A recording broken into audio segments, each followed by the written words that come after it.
Hello students, you are on to Dr. OJ's tutorial class.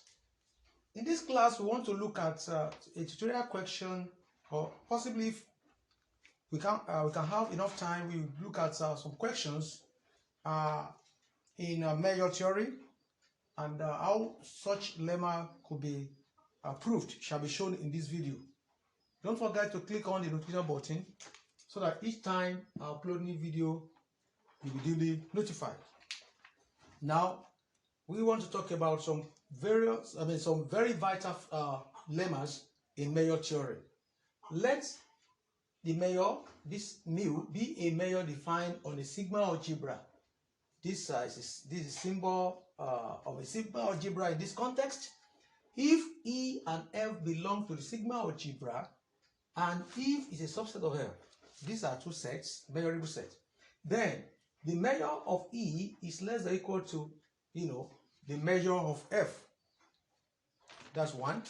If the measure of E is what? Is finite, that is bounded by, it's summable, you can get the value, is positively finite, then the measure of F difference E will be the measure of F minus the measure of E. How do we solve this? This is a very simple question. In our measure theory, just apply your knowledge of basic sets. Okay, we can go ahead and say since F, that is the set F, is equal to E union F difference E. You know that's basically in set. And the set E intersection F difference E is empty. It is empty. Start with this basic principle we know in set. So it follows that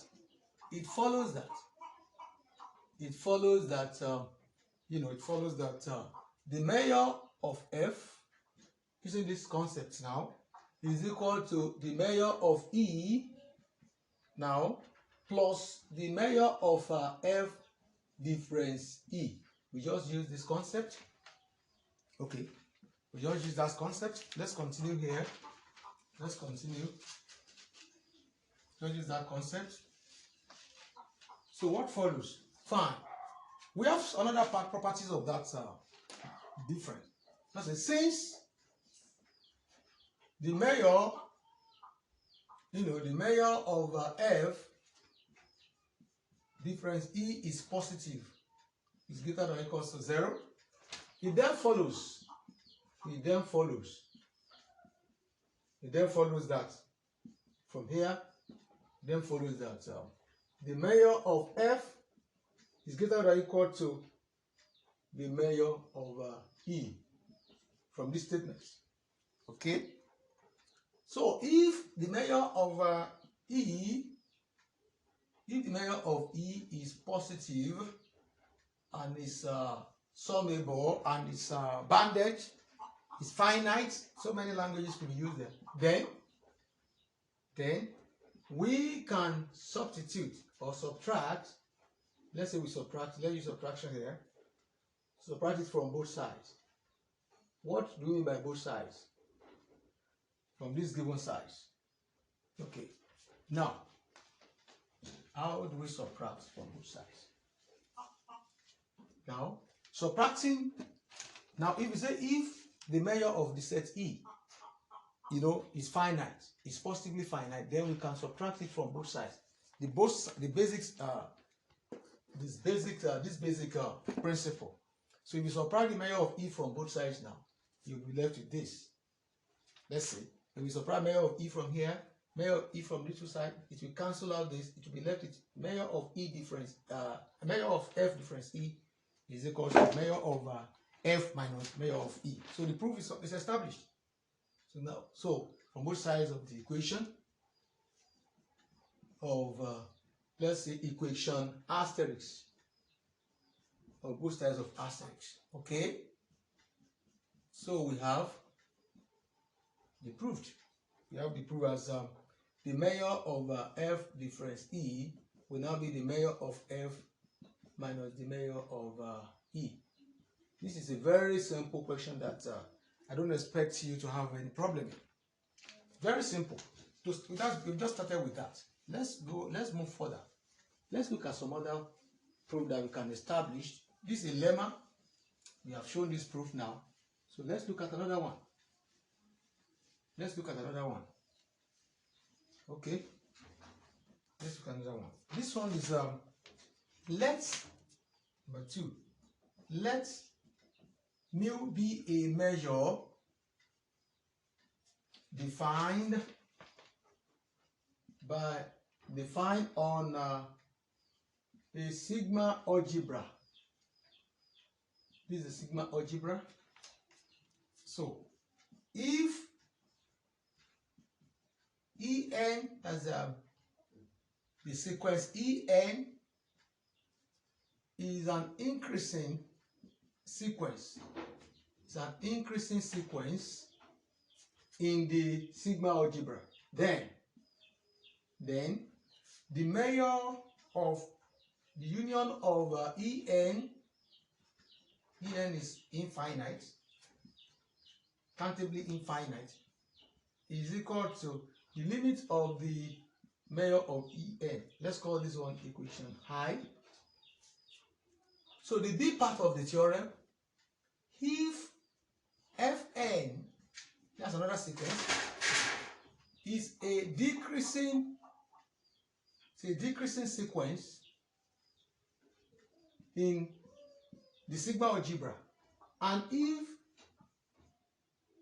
the measure of Fi, the sequence Fi, is finite, then the measure of the intersection of the sequence Fn as n move from 1 to infinity is equal to the limits of the measure of Fn. So that is the second question we're going to look at. Can see the difference? One is talking about the measure of the union of a set of a sequence of a set, which is increasing sequence. Will be limit of the union of the measure of that sequence. While the other one is talking about the intersection. One talks about the increasing sequence. When it is increasing, we are talking about the measure of the union of that sequence. But when it is a decreasing sequence, we are talking about the union of intersection of the sequence. So let's prove this. Let's quickly prove this. I don't want this video to be long, so let's take our time smartly to prove it. Now, the very first one for A, if the measure of this sequence En is finite, but unfortunately, let's start with when it's not finite. Let's start with it. So if it's not finite, that means both sides of the equation, unfortunately we have cleaned it, will be infinite too. So if it is infinite for some n, then both sides of equation 1 that I've shown you before are going to be what? They are going to be infinite too. Are infinite. We start with the infinite version. Now, hence, suppose that the measure of En is what? Is finite. Here it is not finite. Here it is finite. For all n. Let's say it is not finite for all n. What will happen? So let's A1 is equals to E1. And An now be equals to En difference En minus 1. That is when we're talking about An being exactly equal to En. We have removed the preceding sequence from it. For n greater than 1, let's for example, if our n is 2 here now, okay, so A2 will be equals to E2 minus E1. So that means we're talking about E1 in particular. We have the difference En minus 1 is disjoint. Then An is a disjoint sequence of sets in the sigma algebra, such that because of that disjointness, we have this. En will be the union of, let's say, we take a sequence AJ, J is moving from 1 to n, The other one, the union of En now, which is the sequence, will be moving from, this is an infinite sequence with respect to what? An, the union of An. So this is also what? Infinite. Okay? Now, since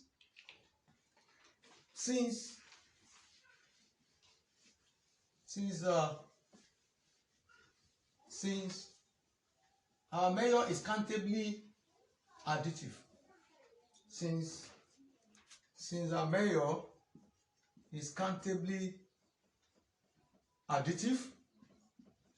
is countably additive, then the measure of the union of the infinite sets En moving from 1 to infinity.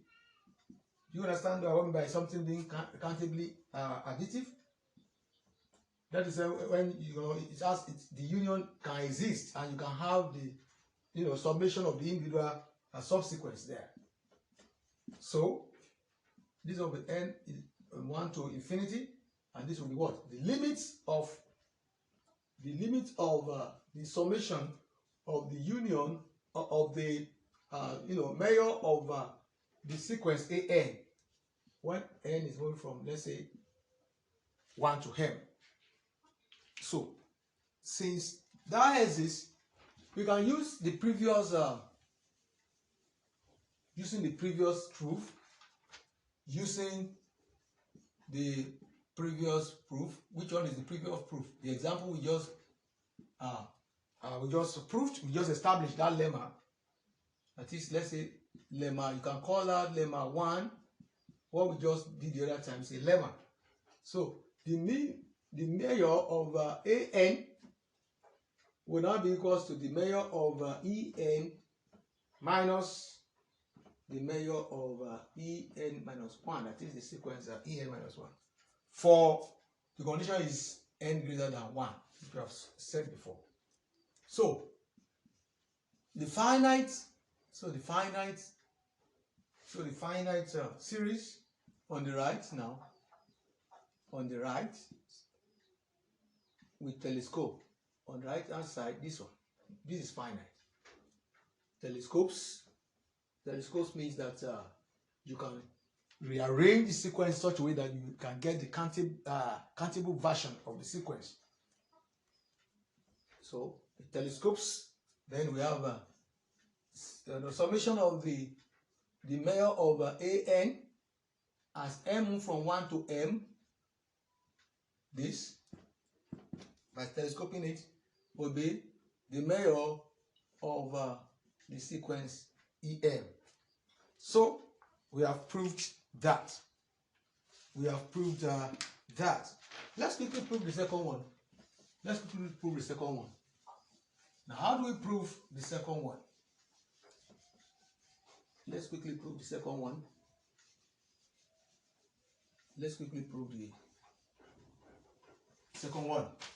Now, the second one we can go by say, let the sequence En be F1 difference Fn, so that En is an increasing sequence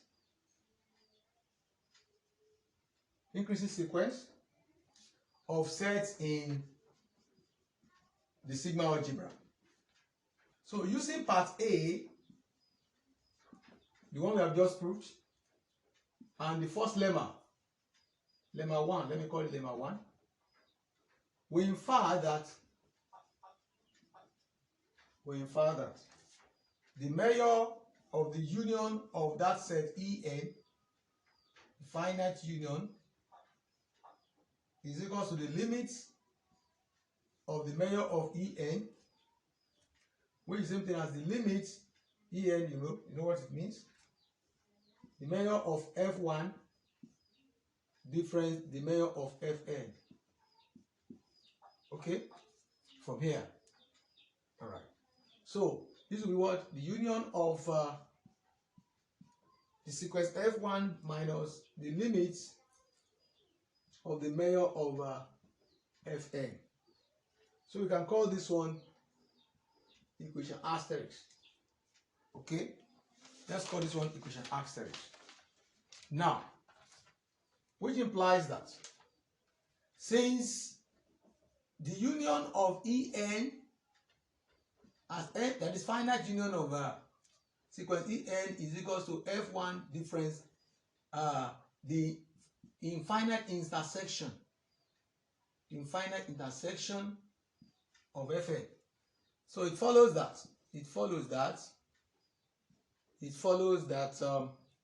the union of the measure of the union of the infinite union of the set En will be equal to the measure of the set Fn F1 minus the infinite intersection, the measure of the infinite intersection of the set F1, Fn rather. So let's call this one double asterisk. So combining the two together, we get the value. We are asked to that. We are asked to get combining the two equations together. Star asterisk 1 and 2 asterisks. Okay. So you don't have combining asterisk 1 and 2 asterisks together. We don't have the union of the infinite intersection of the sequence Fn will be the limits of the measure of Fn. So that's the end of the proof. Go through it again and send your questions to the comment section. Okay? Don't forget to click the notification button so that each time I upload a video, you'll be duly notified. Stay blessed.